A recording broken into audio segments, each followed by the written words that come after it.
এই 16 গ্রেড থেকে নিয়ে সরকারি শিক্ষকদের 13 গ্রেডে আনেন, কারণ 18 সালে তারা একই ছিল 13 গ্রেডে। আপনারা কেন আমাদের শিক্ষকরা, আমাদের দাবি 8 দফা, জাতীয়করণের দাবি আমাদের, কিন্তু এখানে 2টা ধারা আছে।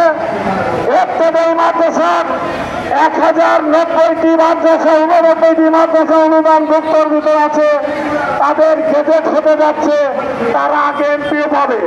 সাথে সাথে একই দাবি দ্বিতীয় ধরা হলো বাকি মাদ্রাসা বোর্ড থেকে যত মাদ্রাসার স্বীকৃতি দেওয়া হয়েছে সকল মাদ্রাসার এমপিএকরণের জন্য গণবিজ্ঞপ্তি জারি করে অনলাইনে এমপি আবেদন করা।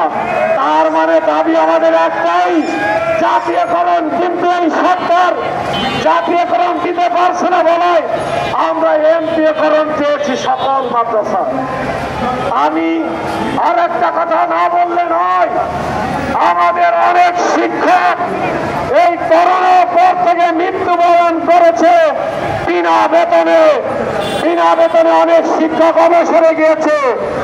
আমি সরকারকে বলতে চাই, 19 সাল থেকে নিয়ে যেসব শিক্ষক বিনা বেতনে এমপিআরে গিয়ে এখনো জীবিত আছে এবং যেসব শিক্ষকরা 19 সাল থেকে মৃত্যুবরণ করেছে তাদেরকে বিশেষ প্রণোদনা বা অনুদান প্রদান করুন।